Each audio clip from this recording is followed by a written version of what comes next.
I'm Lily, a 32-year-old woman, working full-time. After I graduated from university, I started a job at a small company, but my professional life changed 5 years ago when that company was merged with a listed company.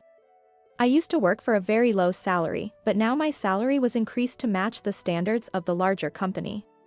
My boyfriend, Jake, who was 3 years older than I, was genuinely happy for me when I got my pay rise.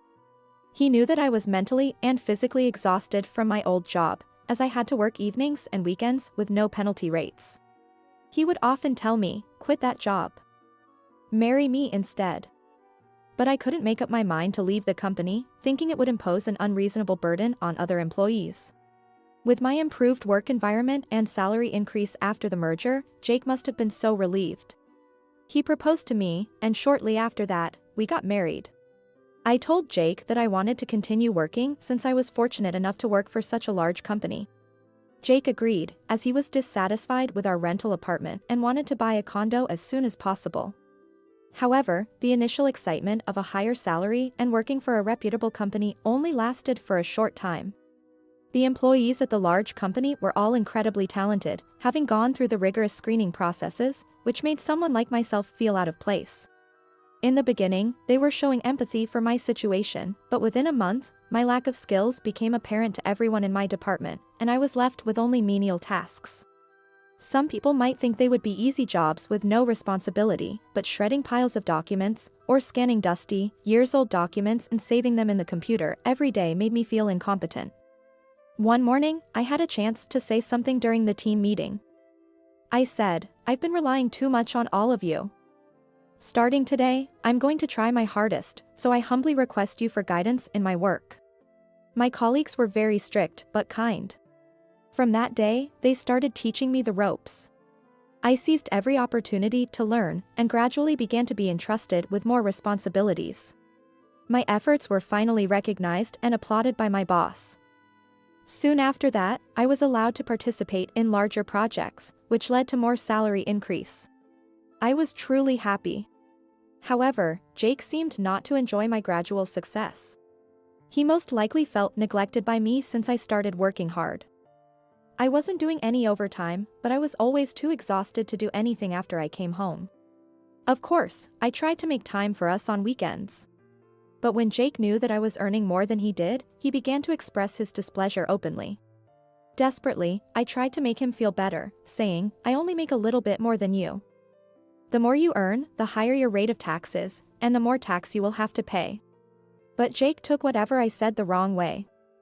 He would retort angrily, "Are you bragging about your working at a listed company and earning more? Or, you say only a little bit more, but that a little bit sounds a lot for a regular employee like me, who is working for a small company." Eventually, he would retreat to his study, saying, "I know you are so busy. Please, leave me alone and just focus on your work." I'd never imagined that my earning $200 a month more than Jake would cause such a drastic change in him. I regretted showing him my payslip, but at the same time, I was shocked to find out he was such a petty and jealous man. Or is this how all men are? I asked myself. A quick search on the computer brought up numerous stories, similar to mine. Apparently, men get stressed when their wives earn more than they do. They become insecure and start constantly picking fights with their wives, they quit their jobs or become big spenders, and so on. Some marriages even end in divorce. That was very alarming. I did some more reading and found that many men take pride in having a wife whose abilities and skills are recognized by society, think it's wonderful to have a wife who earns well in a job she loves, and appreciate the financial stability that brings. One survey showed that less than 30% of men felt uncomfortable having a wife who earned more than they did. When I spoke with my father about Jake's reactions to my salary increase, he became furious. He said, "What a pathetic man Jake is.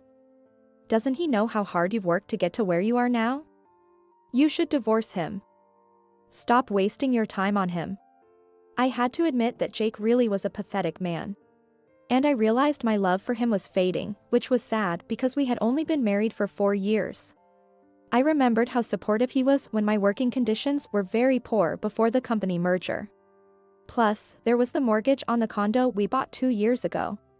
I was wondering what to do when Jake suddenly came out of his study and snapped at me condescendingly, "You have been slack with the housework lately. You hardly cook, clean, or do laundry properly, yet you brag about your income. I was irritated, but it was true that I had been cutting corners. I would often heat frozen meals for dinner and did cleaning and laundry only on weekends, so the house was never really tidy. On weekends, I would spend most of my time preparing a week's worth of dinners in advance. I bought a robot vacuum cleaner with my own money. I also purchased a washer and dryer combo. But that only upset him even more. Wow, showing off how hard you work on weekends, doing domestic chores. Very impressive. Must be nice to make so much money. You are able to afford the machines that do everything for you.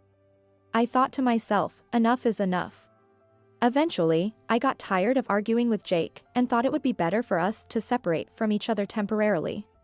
If the relationship couldn't be repaired, then unfortunately, that would be the end of our marriage. I quickly found a studio apartment for rent and told Jake about it. Then he snapped, getting cocky just because you earn more than I do. Then he took my bank card out of my purse, cut it in half with a pair of scissors, and held the pieces up so I could see them. See what I have done? He looked at me triumphantly and gave me a sneering laugh. Seeing him like that, I honestly thought he was an idiot. I wasn't using that card anymore anyway. It was already expired. Hearing that, Jake turned red and threw the pieces of my card at me, then retreated back to his study. Oh, my goodness. He wasn't the same person I fell in love with. My father was right about Jake, a pathetic man. He never even tried to make his life better, but became very jealous when others seemed to be doing well. I packed up all my stuff and left the condo. Living on my own was truly enjoyable. I could sleep in on the weekends, accept overtime work when asked, get a takeaway if I was too tired to cook. Now that I didn't have a man-child around, I was able to focus more on my job, and several months later, I was offered a supervisor position at the age of 32. I had a huge pay rise, earning 50% more than Jake. The only downside was that I wouldn't get paid for overtime, but it didn't really matter since it was only a few hours a week I would stay back. Nearly 1 year had passed since Jake and I were separated. I tried to contact him multiple times, but didn't receive any responses from him. Having no choice, I went back to our condo on one Saturday to talk directly to him. As soon as I opened the front door, I saw Jake and a woman cuddling naked in the living room. What the hell are you doing here? You can't just come in here without permission. He panicked, scrambling around trying to gather their clothes on the floor. Why not? This is my home too. Even if we're separated, that doesn't change. Though I was initially shocked to see them naked, I quickly regained my composure and coldly told the woman, you know, the couch you're sitting on, I bought that. Watching her hastily getting up from the couch, I smiled at Jake and said, you can buy that couch off me if you want. It's filthy now and I don't want to use it anymore. Then I pulled out a business card out of my purse and said to him, here is my lawyer's number. You will hear from him within a few days. Let's get divorced. On hearing this, Jake smirked and said, are you sure you're really okay with this? Of course. I've got to go now. How about we meet next Wednesday after work to discuss the details? I suggested, and Jake quickly agreed. I have no intention of leaving this condo, as we're getting divorced because of you. You insulted me. So it's fair to say that I take it. On the following Wednesday, I met Jake at a cafe near the condo. When I got there, he was already sitting at a table, looking victorious. As I silently stared at his face, he said, the condo is in your name, right? Poor you, having to continue paying the mortgage even after being kicked out. I'm so glad I earn less. Yes, when we bought the condo, I was already earning a lot more than Jake. The bank said they would approve the mortgage if it was in my name, so I bought it under my name. I couldn't help but laugh as I asked him. You really are stupid, aren't you? Do you really think you deserve that condo? How much mortgage do you think I've been paying for it? I also made sure that he knows, since he never paid a dime for the mortgage, maintenance, or monthly fees of the condo, and since I was paying most of the living expenses when we were together, he wouldn't be entitled to any property division. Jake was taken aback, having no doubt his demands would be met. Not sure if my lawyer has called you yet. According to him, I'll be the one who gets the condo, and also you owe me quite a lot of money for all the living expenses I had been paying when we were together. After hearing that, Jake's face turned red, he slammed his fist on the table, and stood up. He was about to walk off when I asked him, "Where do you think you're going?" "I'm going back home. To the condo. I'm not leaving." Jake answered angrily. "That's fine. Do whatever you want to do, but I think my parents have finished moving in by now and are relaxing there." "What?" I suggested to my parents to move into the condo since their house was getting old. "Probably, all your stuff has been thrown outside. My dad was really angry at you." I had asked Jake to meet me that evening because it was the day my parents were moving in. Jake just stood there and looked at me, shocked. "If you really intend to stay there, go ahead. But just so you know, it'll be considered trespassing, so my father will most likely call the police right away." It gave me great satisfaction when I saw Jake's shoulders slumped and his mouth trembled. After rushing back to the condo, Jake was indeed shocked to find all his belongings thrown out in the outside trash area. He only grabbed what he really needed from the pile of his stuff and left.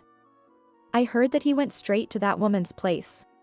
As I was very annoyed that he left the couch, which they were cuddling on, outside the condo, I added its $5,000 value to the bill I sent him through my lawyer. I heard, stuck in heavy debt, Jake and his girlfriend had to work from morning till night, both doing a few different jobs. Meanwhile, I moved back into the condo, enjoying living with my parents. I'm still working hard, but I'm loving it. It seems that I will be able to live a peaceful life from now on.